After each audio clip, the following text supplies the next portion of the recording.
NFL is a cyclical league. That is a phrase we've all heard as football fans, but it's not always obvious what that really means. The 2018 and then 2019 Minnesota Vikings are a perfect example of that cyclical nature. During the passing boom of 2018, where league-wide records were set for passer rating, completion percentage, and touchdowns thrown, the Vikings attempted the fourth most passes with 606. They ran the ball the fourth least and deployed 11 personnel, which is 1 tight end, 1 running back, and 3 wide receivers, 68% of the time. They wanted to gain more speed on the perimeter to create space and spread out the defense for a pass-heavy attack. They structured their offensive identity believing in Kirk Cousins' ability to carry a team as an elite passer, but not every quarterback is equipped to do that. After managing only 8 wins, failing to make the playoffs, and firing an offensive coordinator mid-season for not running the ball enough, the Vikings made some drastic changes and turned their offense completely upside down. In 2019, as the league slowly shifted back to running the ball, the Vikings exemplified that change with an exclamation point. Their 11 personnel usage fell to the lowest in the league, and they ran the ball the second most in the NFL. How did the Vikings overhaul their offense this drastically and improve their record? The answer is running back Dalvin Cook, who possesses a unique blend of agility, power, and patience. After 2 injury-plagued seasons, he rushed 250 times for 1,135 yards and 13 touchdowns, and finished second in yards from scrimmage per game. The Vikings rooted their team's entire identity around the running game by making Cook the featured weapon. It started to pay off immediately, and they rode him straight to the playoffs.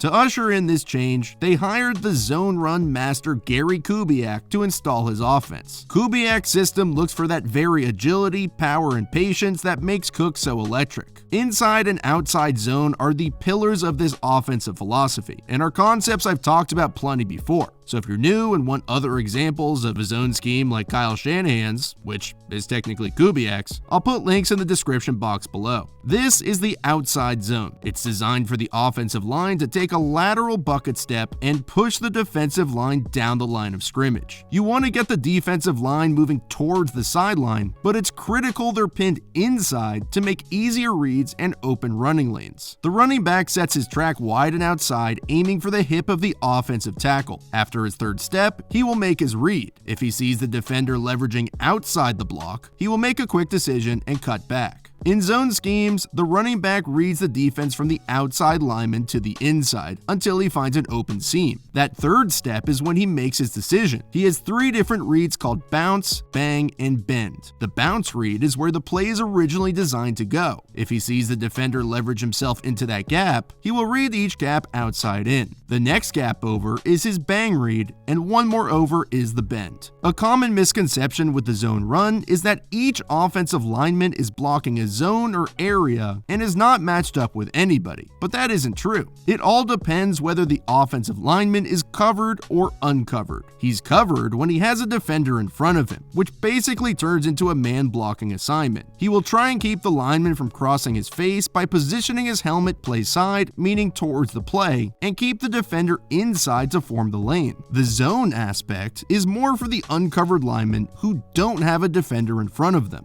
They will combo block the play side defender and then move on to a linebacker. Sometimes the covered lineman will move to the linebacker, sometimes the uncovered lineman will. It all depends on the leverage of the defender during the play. This is 18 wide zone lead, or what Kubiak and Shanahan call 18 force, with fullback CJ Ham leading through the hole. Cook has an instinctive understanding of the scheme, design of the play, and how it's supposed to develop. As he takes his initial steps, he leans inside to help the tackle pin the defensive end inside. You can see the end peek through the line as Cook hops back outside. Forcing the end's leverage inside, Cook knows he will make a bounce read. However, CJ Ham misreads the play and fails to attack the safety in the alley. The Lions do a solid job of fitting the run and remaining gap sound, but Cook is a straight-up game changer that can take a dead play and turn it into something special. He uses his impressive contact balance and power at the point of attack and rolls off the safety. He sinks his hips, lowers his pads and head, which shrinks the surface area where the safety can hit him. This zone scheme will force you to play disciplined defense. You must stay in your gap and wait for Cook to come to you. Do not try to be Superman and make a play out of structure, because Cook will make you pay. He is most dangerous in the open field, where he uses that agility to glide through defenses, but how he creates space for himself is what's most impressive. His patience is really his best quality. Without it, all that power and speed are basically nullified. You have to know how and when to set up blocks, then you can use that speed and power. This is 19 force lead Z-Sift, which is a split zone run concept. To unpack that a bit, 19 means the play is going outside and to the left, force means the fullback is going to the same side, lead means he's leading through the hole, and Z-Sift refers to the Z receiver Adam Thielen coming across the formation to block. The Packers use an ET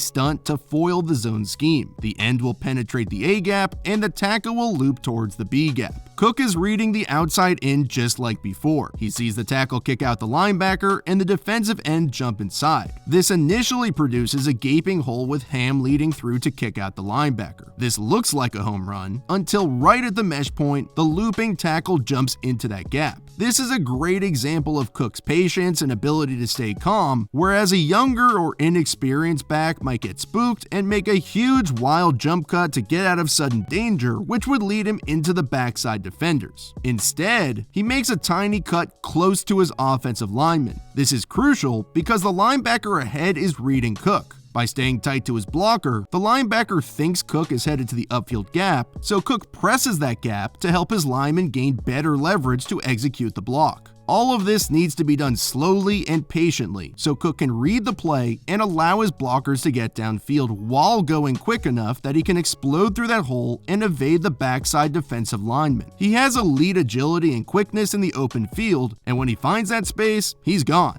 Safeties can't tackle him, and corners can't catch him. He's basically a rocket ship blasting straight through the heart of the defense. The Vikings' offensive scheme predominantly features inside and outside zone, but with Cook's versatility as a runner and his ability to read defenses, he can excel at really any style of run. They'll mix in counter, pin and pull, power, and halfback draw. Here is a halfback lead draw. It's designed for the offensive line and quarterback to initially sell the pass, then hand off to Cook when the pass rush is too far upfield. Tight end Kyle Rudolph will kick out the linebacker, the tackle will kick out the defensive end, while the left guard and center will combo block the nose tackle to the will linebacker. This leaves Ham to smash the Mike linebacker up the middle and clear out that gap, so Cook is reading that linebacker, and whichever way Ham pushes him, Cook will make his cut based off that. As the play starts, Cousins looks up to sell the pass. The tackle tries to kick out the defensive end, the left guard and center do a good job of combo blocking, and initially, space is created for Cook to run up the middle when Ham takes on that linebacker. Cook gives a slight nod outside to influence the defensive end, who takes the bait. Ham executes his block, and Cook sees the hole straight up the middle. But as he presses towards it, the nose tackle comes back inside towards the gap, and the defensive end sees Cook and jumps inside. The initial picture has changed. Cook drops his hips and sinks low, then quickly makes his cut. By pressing the hole till the very last minute, this brings the end back into the gap. Cook makes a small, subtle cut instead of wildly jump cutting. He presses one gap over, which draws both the linebacker and safety inside, so he cuts again, and because he influenced that safety, Rudolph now has outside leverage to make an easy block. Cook consistently makes the Vikings line look better than it really is. By pressing holes, he brings the defense inside, which establishes advantageous blocking angles for the rest of the offense. Anytime Cook springs into the open field, it is just incredible to watch. The Vikings use a variety of screens to scheme him open so that he can use that patience and agility to produce explosive plays. Similar to Shanahan's scheme, Kubiak relies on bootleg play action to counter when the defense begins over-pursuing and flowing hard to stop the zone run. Here they add a layer of trickeration with a throwback screen. After Cousins fakes the run, he begins to bootleg, then fires it back to Cook with blockers out in front. The Vikings have numbers downfield with 3 big ugly offensive linemen against a linebacker and cornerback. These linemen can destroy these defenders one-on-one, but in space, a linebacker and corner can use their quickness to wiggle away to make the tackle. When Cook catches the ball, there looks to be a lane to split the two and fly downfield, but he understands the matchups and difficulty of those blocks in space. He chops his feet down and presses the outside to get the corner to move towards the sideline to give his lineman better leverage on his block. This simultaneously allows the third lineman to gain ground on the linebacker, who rips inside towards towards the gap, only to be met by a gigantic human. Cook rips through the arm tackle of the cornerback, then dodges another tackle. Watch how he shrinks that surface area and brings his outside knee up to absorb contact. He has an incredible ability to use his off-ball arm to push the tackler's arm or head away from him, which neutralizes the impact of their hit. He shows his contact balance and power and doesn't ever really go down, even though all of New York is there to stop him. Setting up blocks the way Cook does takes more than power, speed, or anything like that. It takes patience. In the span of just one offseason, the Vikings overhauled their offense and organizational philosophy by bringing in Kubiak and handing the keys to the kingdom to Dalvin Cook.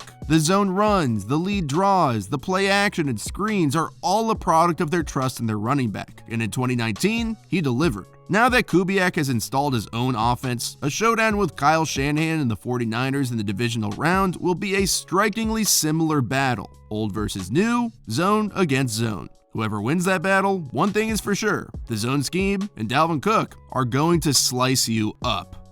Thank you so much for watching this episode. If you enjoyed it, make sure to hit the subscribe button down below. Thank you to all the Patreon supporters who made this episode possible. Every week, with more and more support, my dream of doing this channel full time is slowly coming true, so thank you to those who already support, and even if you don't, you're an amazing audience base that I can interact with every week, and I'm truly appreciative. I loved studying the similarities this week between Kubiak and Shanahan. I dug up an old Kubiak playbook from the 04 Broncos, and the play calls are literally the same. 18 support, 19 force, stuff like that. So this game will be huge. I actually get to go, which is awesome. By the time you're watching this, the game probably already happened. So I can't wait to dive into the film next week and share my thoughts with all of you. All right, thanks again to everybody. Until next Saturday, see ya.